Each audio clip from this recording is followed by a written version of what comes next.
Okay, I'm ready. I'm ready. Ready. Uh, I'm having a great chat about a new CD of the music of William Bolcom, one of America's really great living composers. Uh, a CD of two world premieres. I'm speaking with Stephen Gross, professor of French horn at the University of California, Santa Barbara, and Philip Feature, violins. We're going to be talking about the 2021 Naxos CD release of it's a world premiere of two works, big works, important works by American composer, as I mentioned, William Bolcom. Still going strong, born in 1938. Uh, and by the way, Stephen Gross made a point of commissioning one of the two major works on this CD. It's the Horn Trio, Bolcom's Horn Trio. We'll talk more about that. And then a performance of the 2011, I believe, Suite number 2. I've lost myself again, for solo fiddle. And we'll get through this. But I was very impressed. Phil might remember, I remember very vividly, that first the Bolcom Project CD with you and Constantine, pianist Constantine Finehouse, who is also on this new CD. That was it was the complete works for violin and piano of Bolcom. That was a spectacular CD. I went to it. You guys gave Phil and Constantine gave a live performance at the Covenant Church or something in Montecito near Western College. And boy, that is really a landmark CD. This one as well. This is really going to go down in the books, and it's going to also add, as Stephen Gross knows very well, to the repertoire for Horn Trio. This is a major work, this Horn Trio. Let's see, I've mentioned the two works, the Trio for Horn, Violin, and Piano from 2017, the piece commissioned by Stephen, and the Suite number 2 for solo violin from 2011. Now, just a little bit so people kind of get an idea of who you guys are. Stephen Gross is the former member, I mean, my God, Atlanta as a horn player, Atlanta Symphony, National Symphony, Santa Fe Opera, 24 years as principal horn with the Cincinnati Chamber Orchestra, and a professor of horn at UCSB and wind, brass, and percussion. There, I got it. At UCSB for something outrageous like 28 years. So you're doing something right. You're still there. Philip Feature it's a hard. Everybody will notice when they see the spelling. It's hard. Your last name, Philip Feature, has functioned as a professor of violin at Westmont College. And where are you about to? Metropolitan State University of Denver. Oh, nice. Denver, beautiful, wonderful city. And again, as I mentioned earlier, you and Constantine put up this your the first Bolcom, I should pronounce more carefully, CD, the Bolcom Project, complete works for violin and piano. It's like, oh, okay, I guess I'll record all of the works for piano, violin and piano, just take on a challenge. You know. I'm going to just mention William Bolcom because people listening to this are, for the most part, faculty, so we don't need to go into it lengthy. But let me just rattle off: awarded the National Medal of Arts, the Pulitzer Prize, and a Grammy, so not bad. And that leads to my first question to Stephen Gross. I know it's maybe easy, but we're talking major composer, American composer. When did you get the idea in your head that you wanted to commission a new trio to join the Brahms Horn Trio, if you will, in the repertoire? And then what gave you is it nerve at your level to approach William Bolcom and say, hey, what do you say? You want to write a trio for me? Go ahead, Stephen. Okay, of course. When Phil was professor at Westmont College, he invited me to work with him to perform the great horn trio of Brahms. And so we did. I got acquainted with his American double partner, Constantine Finehouse. They already came as a pair. And we found that we meshed very well musically and personally. We performed at Westmont, and then we played through a couple of other trios and found that we had a trio that we really liked as a group that worked well. Now, for information of those who do not know, Brahms only wrote one great work for horn chamber music, and that is his great trio. And it stands as a towering monument in horn literature, as the only representative of chamber music that he wrote for us. But in addition to that, as it stands alone as a great piece of music. It's one of his best, and it's well known among classical musicians. And it gave me the idea, well, why don't we make an attempt to have a modern composer write, someone who's very well known. And this has been a bit intimidating because people just haven't wanted to follow up Brahms. I mean, how can you improve on perfection? But we do live in a different era, different media, different venues. And it so happened that Phil had mentioned that he had done the Bolcom project at the University of Michigan. And there was a connection there that both Phil and I are graduates of the University of Michigan. And William Bolcom was a professor there when I was an undergraduate, so I knew of him. And Phil very kindly reached out to William Bolcom to suggest a commission, which he very happily accepted.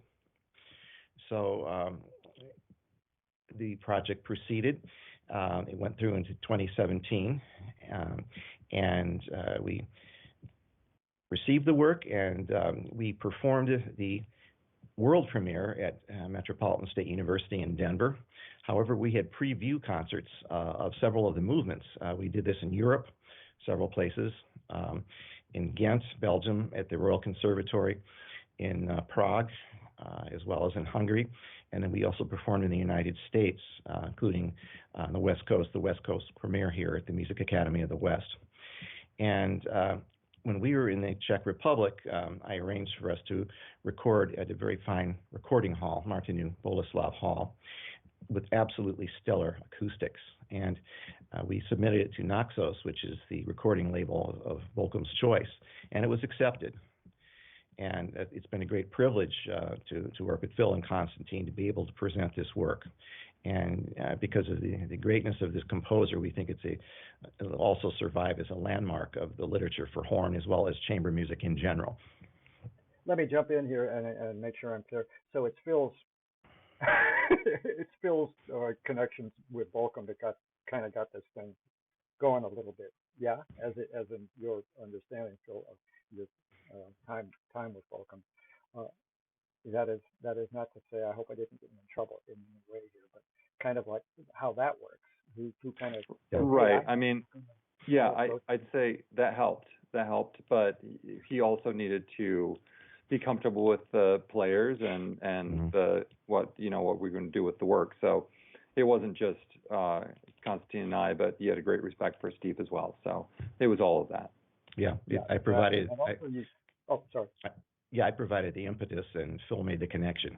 Mm-hmm. Sure. Okay. Very well. That makes perfect sense about how I kind of figured things were. And you mentioned something else that everybody in the arts, in the profession, knows. Compatibility is not an everyday thing. So the idea that you three performing the Brahms, by the way, this is 1865, 10 years after Schumann's death. I'm fascinated by that whole connection with the Schumanns, Brahms and the Schumanns. But the point is that compatibility is so crucial to even begin to consider approaching a composer as a trio. The idea that you three hit it off, it works, the blend, all that crazy stuff that we all in the profession know is not easy, and sometimes doesn't work at all. But in this case, that was the perfect deal. And then it didn't hurt to have the earlier Bolcom project. Yeah, and I think also it was, for me, it was compatibility of the vocal quality of the horn along with the vocal quality of the violin. See, I had played piano trios with cello, but the horn I had not played very much with, and Steve has a gorgeous sound, and I have training as a boy soprano. That was one of the main reasons I got serious about the violin, and so I've always thought of the violin primarily as a singing instrument, and I think of it when I think of the sound, I think of like a vocal, a sound, and the horn has always struck me as a very beautifully melodic instrument, and so I was excited about that, and seeing what Bolcom could do with that. So it was compatibility in terms of just like, let's have more repertoire for this genre because it's such a great combination of instruments. Yes, the compatibility extended technique-wise as well as personality. The parts in violin and piano are very, very challenging. It's been joked that the piano part, one needs 12 fingers. And then for the violin, you have to love flats, which violins don't necessarily love. And my colleagues took their parts very, very well. And then when Phil moved to Denver, then we had to set up a rehearsal schedule with me in the West Coast, Phil in Denver, and Constantine in Boston. And we were excited about making it work, and so it did. Yeah. And speaking of tantrum-like instruments, horn is always a pain, is it not? Come on, you never know what's going to happen. Correct, Stephen? Well, it's been called the wild card of the orchestra. Acoustically, it's a mismatch between the long length of tube and a very small mouthpiece. Yeah. Well, we're going to talk about that in a bit because Bolcom didn't waste a minute sending you all over the place, which to me is astonishing, and I will want you to address that in a little bit. Approaching a piece of this complexity and of this difficulty that is all over the horn range, and then how do you wrestle the instrument to make it work? And the same, of course, is also true with the violin part. And you told me also the piano part's pretty tough. So we're not fooling around here, and the disaster lurks at every corner in a way, in terms of preparation. So we'll get there. He, as I mentioned, Bolcom isn't shy about how he uses notes. He got the commission. He's going to do exactly what he wants to do, and up to it or not, basically. Okay. Yeah. How does Phil? I just want to ask you, how does that suite number 2? How does it work for the fingers? How does it fall into the fingers? It's fascinating and also very difficult. We know that Bolcom's a major composer, so I don't want to sound offensive at all. Of course, he knows what he's doing. But did it? You know what I'm trying to say? It's also for horn. Do these two works feel right? Did they feel right from the beginning? So I've always thought about there are compositions where you think to yourself, boy, I can think of a lot of other ways this composer could have done better. And I've thought that with great composers, where I would change the notes, but that would change how great the music is. So no. But when you think about someone like Brahms, and how he writes for the instrument, it's not, especially like the violin concerto. It's awkward, it's challenging, but I wouldn't change how it was written. And in fact, Joseph Joachim, who he worked with the commission and stuff, Joachim also wrote a great, violin concerto, the Hungarian violin concerto, and gave a lot of feedback to Brahms about changes he would make, and Brahms disregarded everything he said. But so Bolcom's the same way in that it's very challenging, but I couldn't think of another way he could have done it and have the same music. And I would never find myself with Bolcom's music thinking, he didn't have to do that. He could have done this a different way and had the same effect. I've never thought that. And the music is, awkward and challenging. I would say my experience with Bolcom's music has been a real asset. And when I compare the first suite and the second suite, they're very different in terms of their aesthetic, right? And so I found that the second suite for me laid better than the first suite, but both were very challenging. So same question to Steve, because again, the horn is all over the place on the trio. Yes, well, and of course, it's a very esoteric contemporary piece, and you got to. I'm not a horn player, but you got to, one of your, the embouchure's got to be exactly right, or you're in big trouble. Go ahead. Right. Yes, I would refer first to the Brahms Trio. That work is idiomatic for the instrument, as is Bolcom. However, Brahms wrote for the natural horn, that is, horn without valves, which has a much gentler affect, volume, and articulation. And it's friendlier to the listener as well as the player, because if you muff something, it sounds maybe just a little odd, but it doesn't give you the cardiac arrest quality that the missing on the modern instrument has. Bolcom's horn writing is idiomatic, as I mentioned. However, it pushes the horn to the max in terms of what we can do technically, particularly in the slow movement, the sweep of high to low register, the jumps and the timing between which they're tied really pushes the horn player to the max. But I would agree with Phil, though, that, well, considering who he is and how he writes, it really couldn't have been done better and still be Bolcom. The reason it always has been in my head about this, about new works and musicians maybe complaining a little bit. I'm thinking of a chamber concerto for violin, excuse me, of John his name, Bill. I just forgot his name. Down in Ventura. Oh, I've only known him since forever. John Biggs.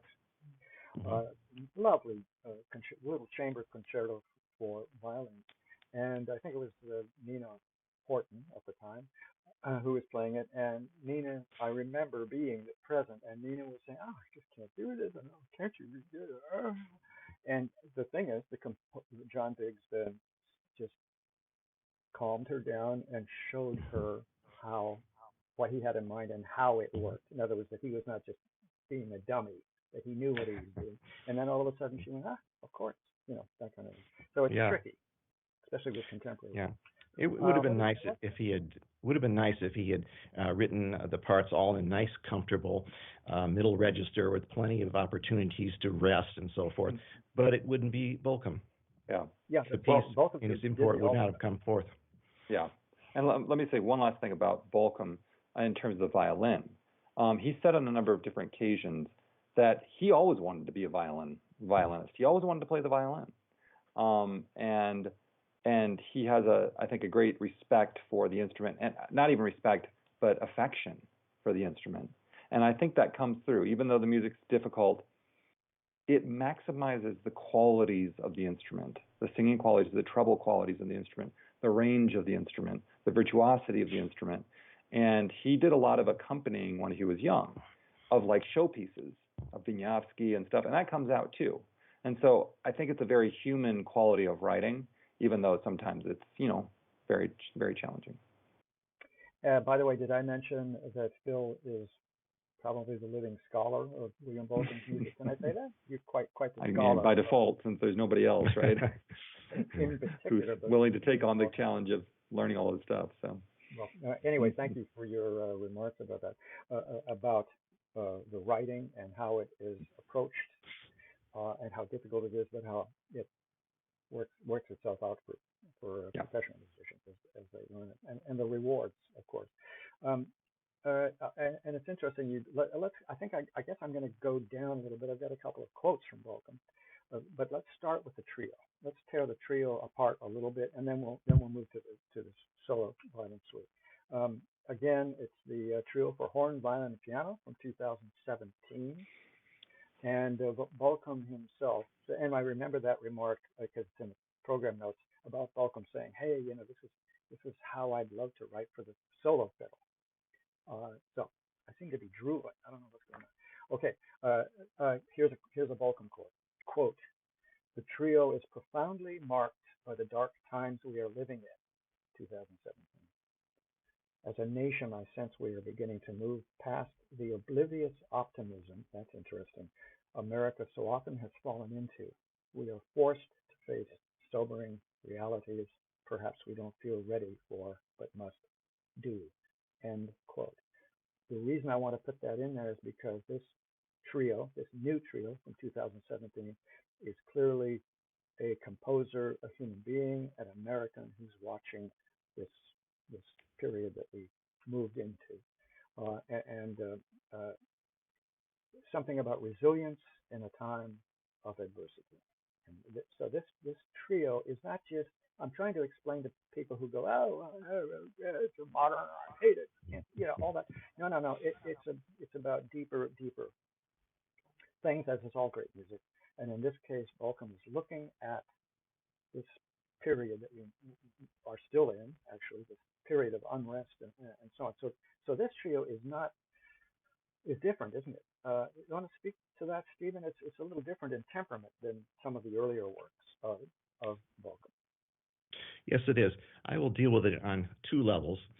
The immediate impetus of the piece is the 2016 election and its vitriolic nature. It upset him greatly, particularly one of the candidates. And he actually describes one of these candidates in the frenetic second movement. And he has a very Mahler-esque kind of treatment of what he does, resolute marches, nocturnes, movements of solace, determination and fortitude, very much as Mahler would do. And I think we can take that crucible of the election and bring it to another level, one which transcends, long after the 2016 election is in the rearview mirror. And that's saying this is something about triumphing over adversity. And it can be understood in the very problematic state of American democracy right now. But overall, as a human, universal theme, I think it speaks very profoundly to us. Good. Let's have a look at these movements. First movement, plodding, implacably controlled. I mean, talk about titles that set an audience up to try and figure out what's going on here. You mentioned in my own notes here, from the get-go, this first movement of the trio there's kind of a mystery, there's an uncertainty, there's a certain foreboding. What do you say? Am I anywhere close? And again, that's a repetitive figure in piano, and then the other instruments come in. But do you have any sort of, we hear marching troops. I mean, you can use your imagination for all kinds of things, but and wonderful uses of horn in terms of the special techniques and colors, horn and fiddle. Marching troops or something. That's what I heard the first time around. By the way, I didn't read the notes until after, which sometimes is a mistake and sometimes not. But I think it's preferable for me to just go in cold turkey and then have a look later. So these are my notes as I was listening to it. And this tremendous intensity, this driving intensity in the first movement that I heard anyway. You have any comments about that, either of you, about the intention or the sensibility of that first movement? In terms, you know what I mean? Mood, color, tonality. Well, you've described it very, very well indeed. What I would add would be that he does use the horn very effectively to enhance this effect of being implacable, or having a sense of foreboding, of imminent danger. He uses his genius really in orchestration and color to add to that effect, and it's very impressive immediately. Yeah, I would say. Sorry. I would say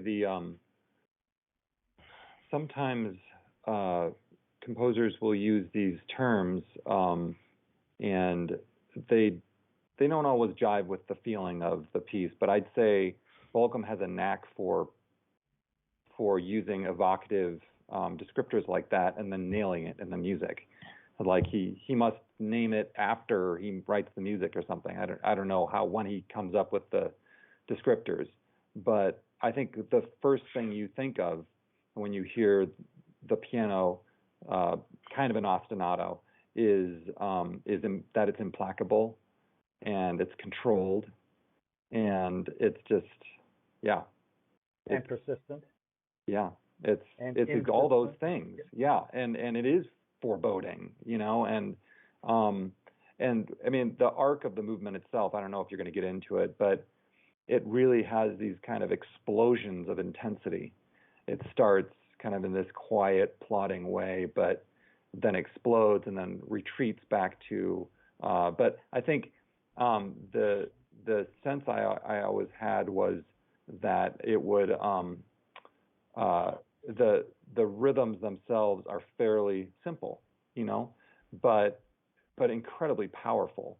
And as I just remember the first time we read it through with Steve, and Constantine couldn't actually come out that time we first read it, and I just remember being so taken and transported by especially certain times in the first one, especially where I said to myself, "Yeah, this is a great piece." Yeah, and that is the secret, isn't it? When composers can communicate to the musicians as well as an audience that way. Go ahead, Stephen. Yeah, he uses devices we've seen before of great composers. We talk about simpler motives, we think of Beethoven, how he can build motives into themes and great movements. But also his grasp of form is absolutely magnificent. He brings you up, then lets you down, and then brings you up again. So it's reinforced even more solidly psychologically. In that sense, it's very powerful, that movement. Well, and I think also it's worth mentioning that this is not a very long trio. Brahms's trio is fairly long, but the movements themselves aren't very long. There's 4 movements. So in that way, it kind of parallels the Brahms too a little bit, but he says what he needs to say succinctly. And I think that's very important. And this trio is a great example of that. And there are also wonderful, if you will, psychological, now that we're on this subject, kind of sort of psychological devices, at least for me. For example, first movement ends quietly after all of that, up and down and up and down. Peacefully, I would say, almost, or resigned, you know. And I think, if I'm not mistaken, that is consistent throughout all of the movements. The end is always a calm. That's a good point. Which is not quite the right word. Second movement, headlong, brutal. Mein Gott begins brighter, faster. Let me just do mine, and then you guys can fill in, see what you think. But it begins kind of brighter, kind of faster, of course, than the first movement, and then all craziness breaks loose. He makes it very, very clear. There's lots of fanfaric stuff for horn. That's the correct use of the word, but it's not exactly a joyous. These aren't exactly joyous things. Stephen, speak to that second movement, headlong, brutal, in terms of the role of horn as a diviner, if you will, of the sub-basement of what this whole. Okay.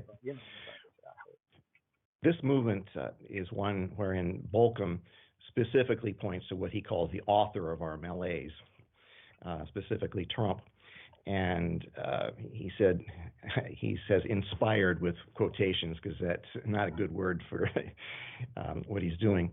But what he is describing is a force that is just headlong, thoughtless, kind of schizophrenic, and a lot of sound and fury signifying not much really, other than just so thank you, the sort of the empty cannon, so to speak. But in the horn writing, he asked for some very strange things that seem a little bit awkward and hard to pull off. For example, stopped horn in a low register. But I understand that the sounds he was trying to produce on the horn are unique and contribute to the frenetic, kind of mechanical, thoughtless momentum of the movements. And as such, it's pretty original. And I think you also pointed out something that things end quietly, and perhaps that's sort of a portent of the future, that we can be optimistic that some things will blow over. It's been mentioned in the program notes. I find it kind of a quiet of that horrific anticipation, like before the volcano erupts or something. But go ahead, Phil, did you have anything to say about the fiddle? Yeah, I mean, the title of the movement just reminded me of the Second Violin Sonata. And I can't remember exactly, but I think brutal is in that title too. I don't know if you happen to have the CD, but there's something like that's wild and something. And again, Bolcom's very good at living up to the evocations of his descriptions, and again, I think the violin is very well used, very virtuosically, and it uses spiccato and things you associate with the violin. He uses the violin like a violin, and that's not always the case with contemporary composers. A lot of contemporary composers I've found will use the violin as almost like like a pad, like an organ almost. And it's just been so it's always been so rewarding to play Bolcom's music because you feel like a real violinist. And it was good that you brought up Mahler, Steve, because I have the same feeling in Mahler. It's like, even though, these symphonies are very, very long and there's so many different instruments playing, you can't imagine your part not being part of it because you just feel like it's just, integral to the entire piece. And it's very good writing for the instrument. And so, anyways, that's apropos. Wonderful. And again, this second movement ends in a kind of suspension, a sort of anticipatory stillness that is terribly disconcerting, in my view, anyway. And then on to the third movement, as if from far away, Mysterioso. Before I yammer about it, why don't I let you guys describe it, and then I'll see if any of it makes sense with what I heard.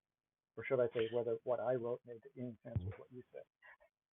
Well, the third movement gives a great deal of work to the horn, and I think there's a couple of things he's referring to. One is the slow movement of the Brahms Trio, which is one of the most poignant slow movements in all of chamber music. The Brahms third movement is marked mesto, which is a marking you don't find in Brahms. It means sad or sorrowful. Brahms wrote that movement upon hearing about the death of his mother. However, I think when Bolcom is saying from a great distance, he may be echoing Brahms in using the horn as a very elegiac instrument, one that's very evocative, and he does an excellent job of doing this. In the form of the piece, he does this with the initial statements, and after that, there's a cadenza-like passage in the middle of the movement. And again, although I have said that he really pushes the instrument to the extreme in terms of technique, it nonetheless has this very elegiac, distant, and evocative quality that reminds us, well, there's something greater than our present circumstances that we can refer to. And it uses the horn's sound to bring that out. It's wonderfully written. High register passage for fiddle. That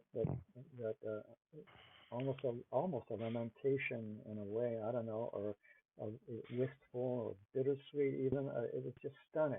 Well, yeah, he I feel like was, if he was quoting anybody, he was quoting himself actually. And again, having so much experience with his pieces, I could hear that, and he does a lot of that in the second sonata, again in the slow movement, using kind of sustained high register, stuff like that. But I thought one thing that was really neat was how he dovetailed the horn and the violin sound, and purposefully throughout that movement, which I just thought was a beautiful device, and how he paired the instruments. When you think about music, you want to think about not just its effect on you emotionally, but how the composer goes about achieving that effect.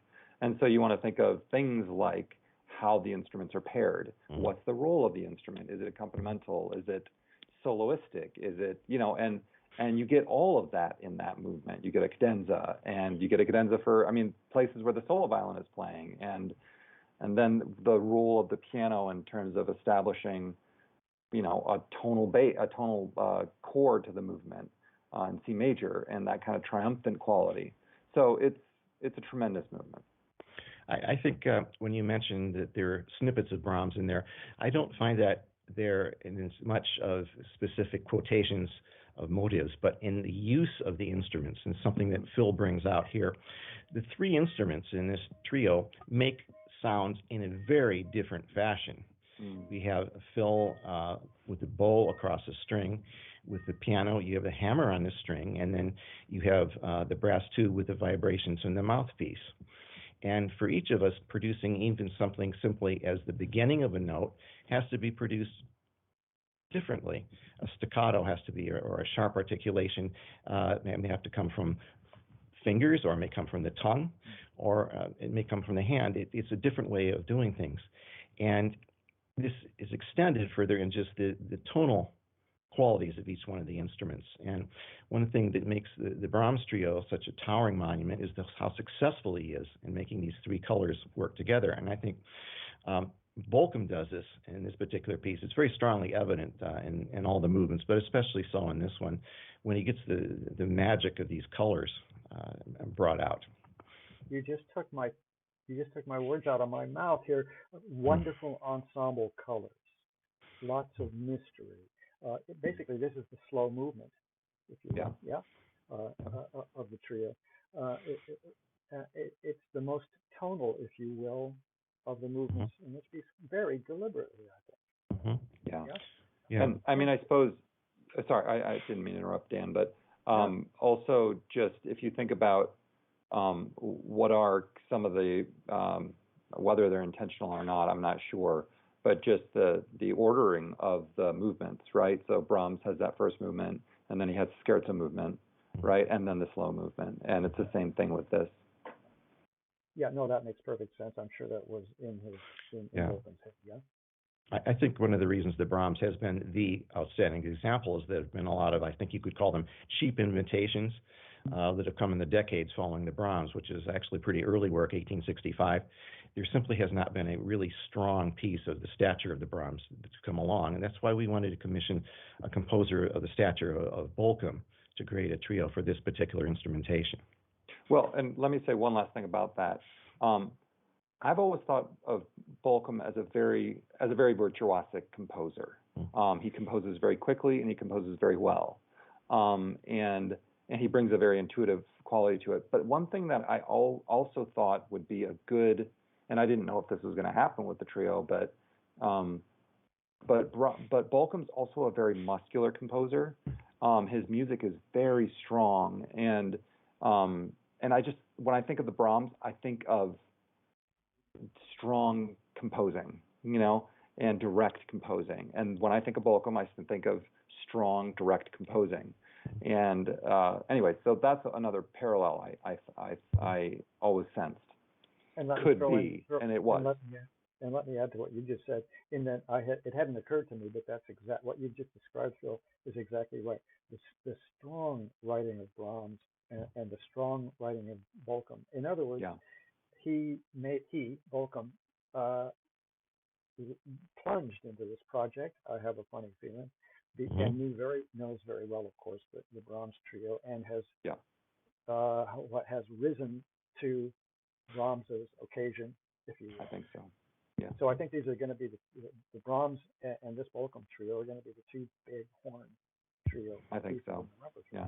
So congratulations to both of you for that. Thank you. And again, in my case, what I found was how soothing and calming at the end, having been through these previous two movements, there was just and slow movements will help people to kind of settle their psyche a little bit from disturbances. Yeah. It ends on a calming fiddle chord. I mean, it couldn't be more simple. And I just felt a tremendous angst and weight lifted off of my shoulders, if you will, psychologically, which is, of course, exactly, Bolcom's no dummy. Obviously, the Brahms is in his mind somewhere as he wrote that. What do you think? He's able to produce an aura of assurance in the final movement. His use of tonality and other also Bolcom-esque kind of traits and qualities that really drive it through and give us a sense of momentum that makes it conclude in an optimistic way. And then the fourth movement, quick march, very controlled and resolute. That reminds me of a certain somebody. Would you guys talk about this last movement, because it's, I think, unsettling also. I don't think of it as being particularly triumphant, except in maybe a bad way. Sort of like, I think of Prokofiev, that Sixth Symphony, the stormtroopers, dum-da-dum, dum-da-dum, Go ahead. Who wants to go first? Yeah, the comments I just made were in reference to the fourth movement. Well, I wondered, So in any case, there's still a little bit of, I guess you would call it ugliness, that is still in the music in the fourth movement, because it says, well, we know what we're about, we know we're on the right side, and we'll come to a good resolution, but this is difficult stuff. And some of the, for example, things he asks of the horn aren't the most beautiful sounds that one would have, but they're not so off the wall as to be just simply unfit for a fine piece. And there's something ironic about the temperament of this last movement. What do you think? Phil, go ahead. Yeah, so I would say anytime I think about what makes a great piece to me, it's that there's a part of the composition that you just can't live without, and it keeps bringing you back. And so when we first read through that first movement, with Bolcom's music, I mean, sometimes it takes a while for me to process his language, and the effect. But there was a moment in the first movement where I thought to myself, I think I stopped playing because it was sublime. It was a sublime moment at the first time I heard it. And I thought to myself, we had only read the first movement by that time. Well, because, we were reading it through. And I thought to myself, I hope he brings that back because I want to hear that again. And I think one of the compelling parts of the trio is that it has, I wouldn't say a cyclical nature necessarily, but it does refer back to the peaceful kind of parting of the clouds with the rays of the sun coming through. I don't know how else to describe it. That's always how I felt about that moment in the last movement, as well as in the first movement, where it recalls, I don't know if you'd call it a peaceful quality, but at least, I don't know, there's like a balm, a calming balm that I'm glad he brought back. The other thing that's already been mentioned, but I would emphasize, is this piece's length is just right. It's not something that goes on for 45 minutes or an hour and says things repeatedly and repeatedly. It's just right. It makes its statement. It gives its ethos for each one of the movements, states it very clearly and effectively, and moves on. So one has a feeling of wholeness, even though it's only like 20 minutes or so. Nonetheless, it's coherent and powerful. And let's just stay with the last movement, but just a second longer. You're right about in that last section. My impression was an affirmative kind of impression, and fanfaric indeed. Lots of tremendous horn stuff going on there, with that slam ending, which again reminds me of Prokofiev. But in this case, boom, boom, which means this man is a thinking composer who's compressing world events, if you will, in this case USA events from that time into music. So people who wonder about that, here's a perfect proof. Go on, Bill. Yeah, and I think too, I spent a lot of time studying and so living in Central Europe and at various points in my life.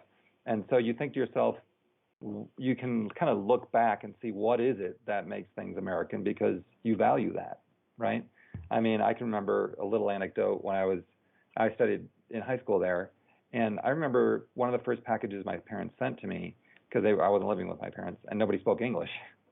I was actually just learning Hungarian on the fly, which is nuts, but that's a different story. And they sent me a box of Baby Ruth bars, and it was the best thing, and some Batman comic books, And to me, that was American, right? Because I was surrounded by not American at all. And so what I like, this work is American because it's engaging topics that we're talking about democracy. And I was just thinking the other day that being an autocrat, being a dictator is so much easier, because you can just say what you want and force people to do it, right? In some ways it's easier. So democracy is painful, and it's messy, and it's difficult, but it's worth it. And I think that's what is American about this piece, is that it acknowledges the difficulty and the strain and the stress of our political system. And that is uniquely American. And that's what I think makes this piece so American, and one thing that draws me to it even more. Yeah, I would say this in another way. The circumstances of this composition were the election of 2016, and some of that is evident, for example, in the second movement characterization of Trump. But nonetheless, I think if you take a step back and say, well, it's not necessarily obvious that this is about an election. It's about an overall theme of triumphing over adversity. And you can understand it as an American piece, as Phil referred to. And with Phil's connections to Central Europe and my own travels there, I can see how there's something very worthwhile to fight for, and that our country has not been constantly overrun by totalitarian powers. And we're American and glad for what we have. Yeah, and I think Phil described it, this trio really beautifully just minutes ago. This idea of democracy, of any kind of democratic process, being messy, being up and down, being happy, being conflicted, all of that stuff. But, or should I say, and what about that last? To me, those last couple of stunning chords are kind of like "It Ain't Over Yet" or something. Yeah. What do you think? Mm-hmm. Yeah. Yeah, I agree. It's resilience. Yeah. Definitely. Yeah. Because it's a disturbing trio at many sub-basement levels in terms of what Bolcom, and Bolcom is very clear about what his intention, very clear. Yeah. So that's what got me this. And one little thing about that too, I think it was, and I think you could resonate with this as well, Steve. He was concerned about how this trio would be received, because it's dark, and it comes from, I think, a very personal, dark place for him. And I wasn't sure. I think he, in some ways, it was so personal that he, you aren't sure how people are going to react to your personal feelings, and if it's appropriate, even.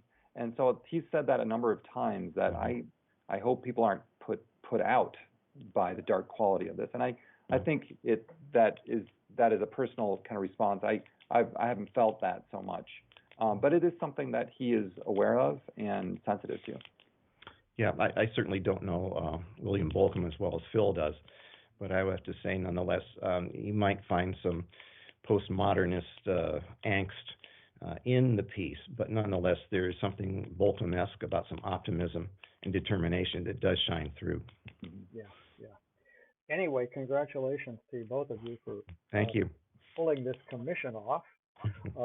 The ideas and the, whatever the fees and such were, let alone putting together the CD. This is a major trio. Okay, now let's lighten it up a little bit. We're going to go back a few years to the Suite Number 2 for solo violin from 2011. And here's a quote of Bolcom's: "My solo Suite Number 2 sounds particularly like I'd imagine I'd improvise on violin were I able."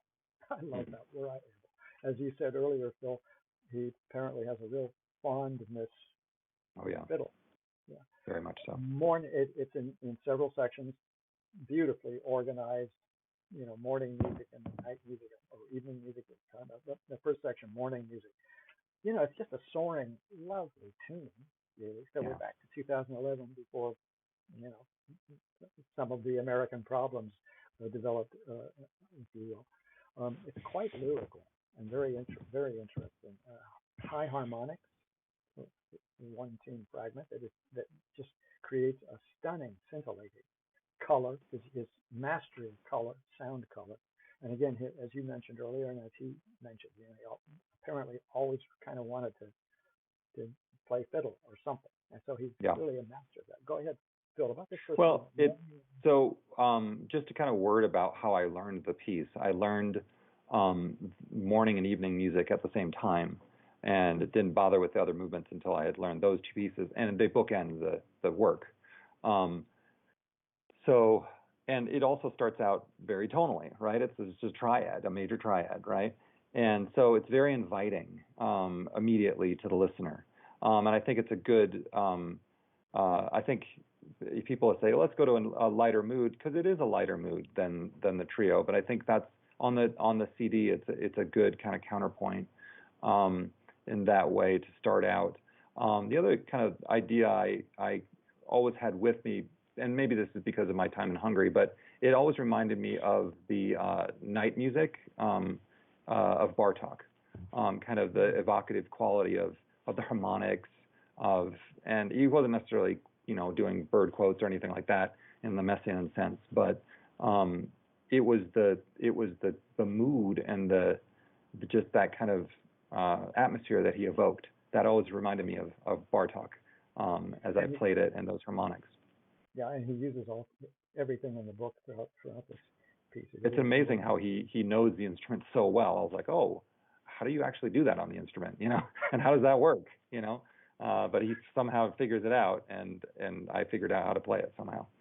So as I expected when I first, and I have something to say about the trio after we're done, but as I expected, of course, morning music.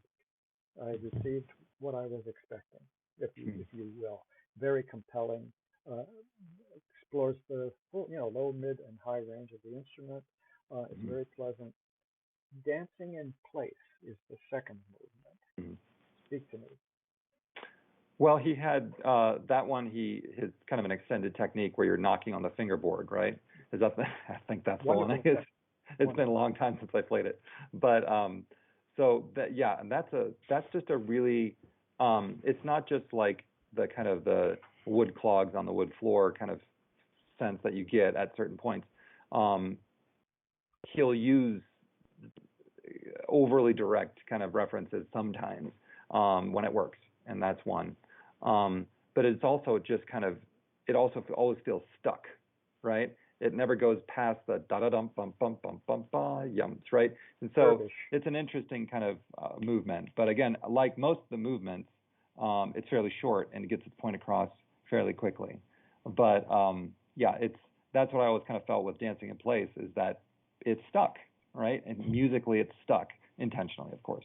And again, a great evocation of the title. And it's strong in temperament.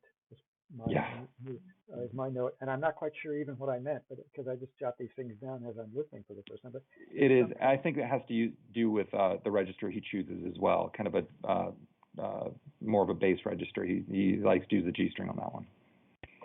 And again, this Dancing in Place. I was thinking dervish. That Mm-hmm. business about being stuck. Yeah, it seems like he kind of reuses the same rhythms, and it has a kind of a momentum, but almost like a twirling momentum, like a dervish. Yes.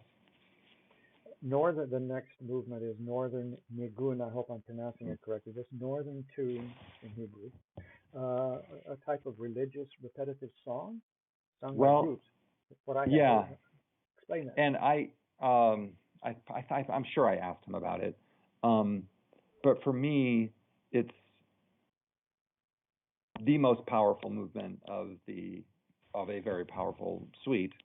But it, for me, was just I think there was just so much pain and yearning in the movement. It really was like a prayer. And I don't know if it's which religion we're talking about. It doesn't matter. It's just something yearning upward, right? Something yearning for more. And I think, there was pain. And for me, the Northern Nigun, it just reminded me of some kind of maybe Scandinavian, just cold and dark and gray. Not that Scandinavia is always cold and dark and gray, but they definitely have seasons where it is, right? And just that kind of voice in the night, yearning, and painful. I mean, there really is a lamentation in the Hebraic which I presume is the justification. Very, very much so. And just kind of, again, how he uses the instrument with the, requiring the violinist to jump to the G string very high or the D string very high, and you get a certain sound out of that, and then having the, kind of a hiccuping quality, like, if a child has cried too much and they can't get their words out, they keep on saying, what they're trying to say, and the parents trying to listen to them, but they've cried so much they keep on stuttering, right? And that's actually some of the things he evoked in that. It was painful, but very powerful. Beautiful. Lots of color, and there are mood changes. Oh yeah. And it's an opening and closing section with the contrasting section in the middle. So yeah. By the way, I want to definitely sense the form. It's a good time to talk a little bit. I'm not a sound engineer. We've mentioned, Stephen mentioned earlier, the venue. Is it the same? Was it the same venue in Prague for the solo piece? Mm-hmm. Yeah. But good. I'm glad. Yeah. Otherwise, I'd be in trouble. But the sound engineering, and I listen to these, CDs all over the place these days. And I'm, I don't want to go there in terms of being an acoustician or something or anything like that. But when it just absolutely works, when the engineer doesn't get in the way of the sound, that's basically what we're looking for. And when I played in that hall, when I play in a great hall, I always feel like there's it's like an extra instrument, or it made my instrument much more expensive or something, you know. It was like, it's just easy to play, you know. And I played in that hall, and I was like, I'm playing another instrument, you know. It's the hall itself is an instrument. I visit Prague. Sorry, I was going to say, let's ID the hall, and then Stephen, it's the main concert hall in Prague, or am I? No, that's the Rudolphium. I visit Prague somewhat regularly and play there, and have friends in the Czech Philharmonic. And through their agency, I was given a lead to go to this particular hall. It's a recital-sized hall, but it's just a classic beauty, physically as well as acoustically. It's one of these halls that just enhances and warms every sound you make. It's so wonderful to play, and we would love to have taken it home with us. Still have to say something. No? Yes? You have a smile on your face that is utterly yeah. No. Is it a 19th century hall? That kind of a classic chamber hall? It's in the shape of one. Yeah, it's a shoebox. It's a classical shoebox. You'd think it's not that hard, but somehow acousticians seem to figure out ways to screw up acoustics, because it doesn't seem terribly difficult to make a good hall. You need a shoebox, and you need hard surfaces. And a lot of wood. Yeah, and that's what it was. Mm-hmm. Well, it's a beautiful sound for both works. The trio sounds wonderful. And same place, or was that in a larger hall, Stephen? The trio. No, it's same place. Same place. Yeah. It's just a beautiful, beautiful sound. You can just, you know what I'm saying? You can hear the silence, and I think that's a huge compliment. You can hear the ambience of that room. Is gorgeous. And again, just to finish a little bit with this Northern Neckun. I hope I'm pronouncing it correctly again. It's really a complex narrative. It's a complex solo piece in the terms of its narrative.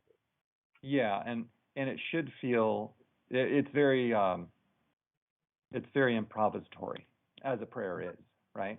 Or should be, and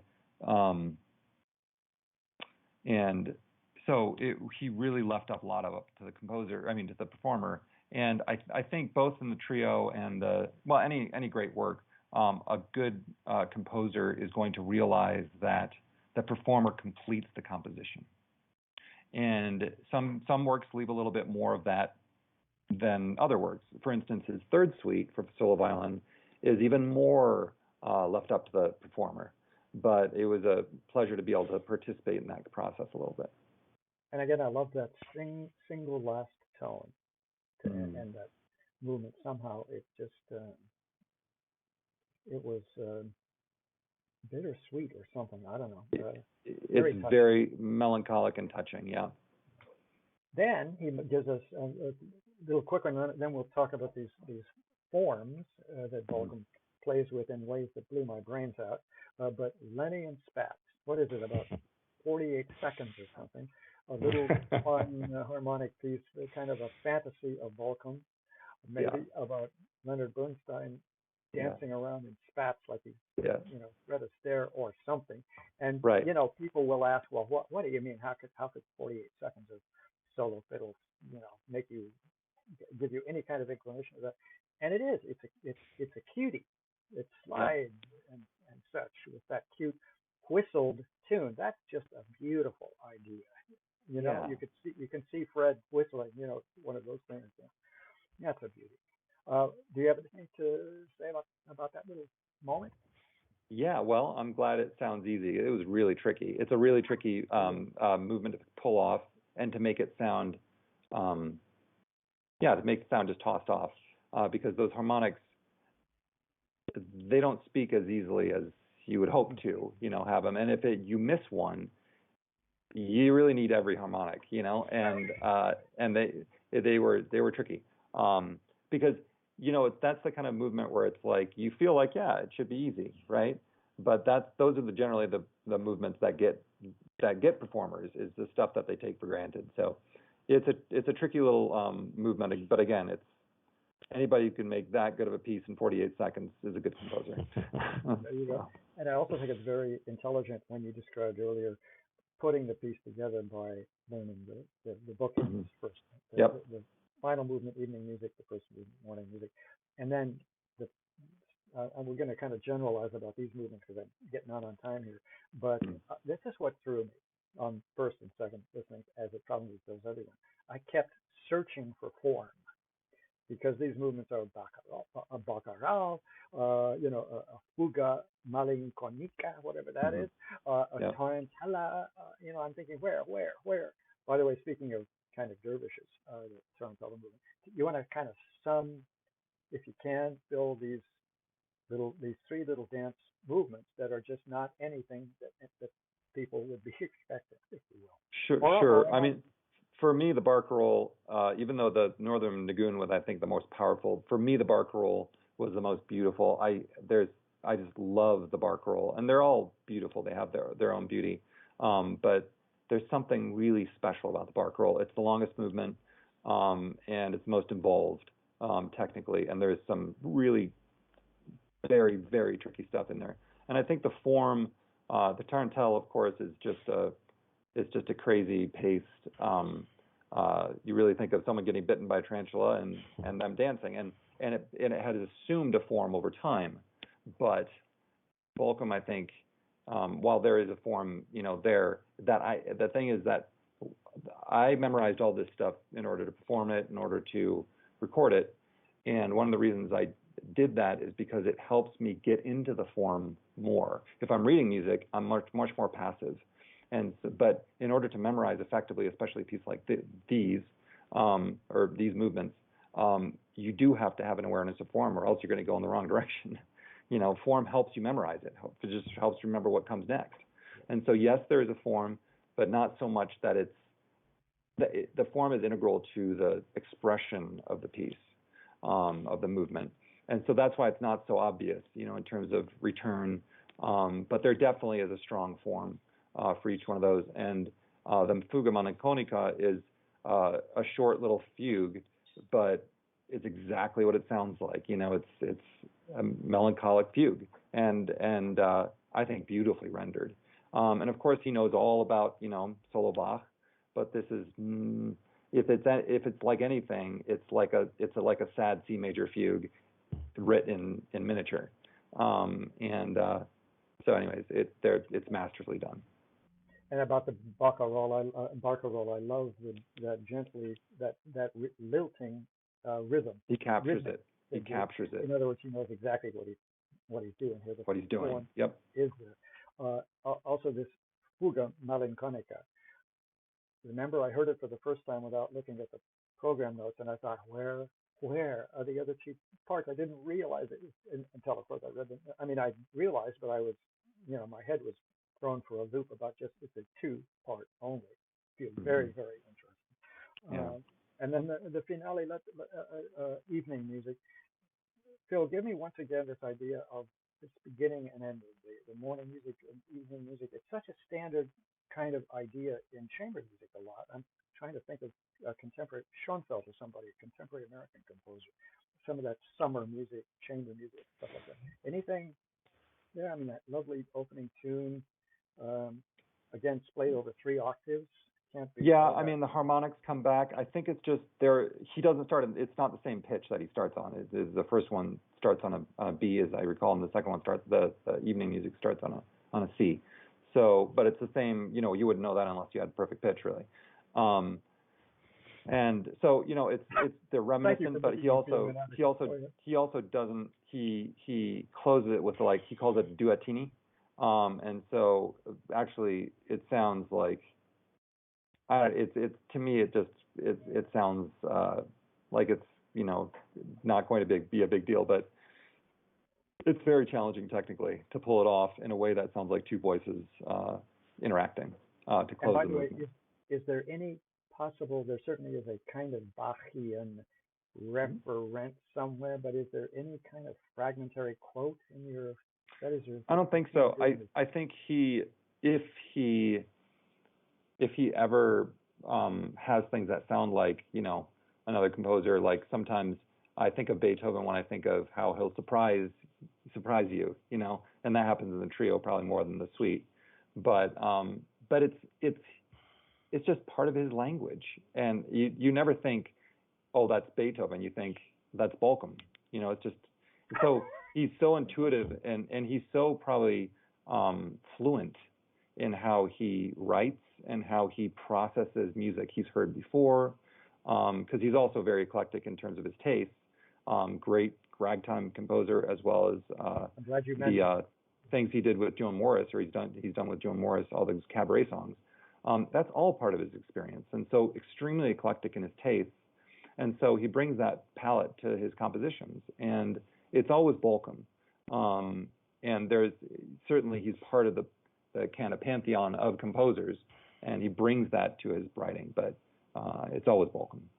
Yeah, exactly right. And I'm glad you mentioned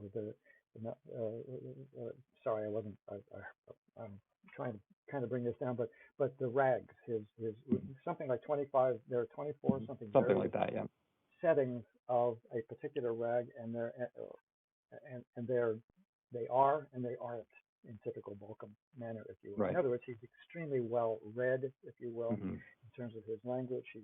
That's why he's one of the great American composers. He absorbs the culture, in this case the trio. He absorbs it, reflects the culture of his time and of the past, and so on. We're going to have to bring it down here because people are going to stop listening at about minute 4. You know how it is. I don't care. I hope you don't either. I love having these conversations, but I do have to take some responsibility for bringing them to a close. Any last remarks, you two? We unfortunately, Constantine is on the East Coast of Fine Arts, and I really, it's a long story, but I know he's with us in spirit anyway. But do you two, three, if you will, with Constantine, is there anything, any final remarks about this CD and this combination of these two works, and or if you're not exhausted for the rest of your lives from here on out, but anything else possibly? Because we've mentioned already at the beginning that there's a compatibility. Anything? I mean, it's hard, right? With French horn, piano and fiddle. You've already surpassed yourselves with this new trio. I've talked enough. I'll let Steve close us here. Okay. I would say some of the things that are important we've already mentioned, and that is the compatibility that we had from the very beginning, musical and personal, and fortuitous occasion that Phil is the Bolcom scholar and is able to provide not only access but insights into his musical compositional style. And also, I think the pairing of the pieces on the CD is really nice. We have something that's a very serious work that's standing in the shadow of the Brahms Trio, and then we have a wonderfully different kind of a piece that Phil plays that's unaccompanied. So I think it was a very happy result. Well, I couldn't agree more, and we're talking about 2 world premieres, including the solo fiddle, the suite piece from 2011, world premiere of that recording. Congratulations, Phil. And also all 3 of you for this commission, for finding Bolcom and vice versa, because as I may have mentioned, I think to Stephen, or even earlier, it's important to listen to have, new experiences again and again and again. It's just important for all of us, for professionals as well as for amateur listeners. And I must say, hearing the trio that second time, after kind of having to sort of dissect it in my mind, movement by movement, excuse me, all of a sudden that trio is magnificent. I mean, it just falls in place Really is. beautifully, all the movements, everything. And the solo fiddle piece, that suite is marvelous, really marvelous. So congratulations. All of this, the interview, the access, the bios, the where to buy the CD, all that stuff's going to go up. And I'll link, of course, to the earlier Bolcom project. All that good stuff's going up at performingartsreview.net. Great. So it'll all be there with all that good stuff. Thank you very much, Stephen Gross, horn, however the new and Philip Feature. Boy, that's a hard one. Violinist, and then again in absentia, the really marvelous pianist Constantine. That's a good duo you've got there with Constantine. So I hope there's more. And this CD, again, 2021 Naxos CD release, world premiere of both these works by American composer William Bolcom. Wow, it has been a beautiful experience. I've spent a beautiful day getting to know this CD. Thanks very much. Thank you so much, Dan. Thank you. Okay. Okay, bye-bye.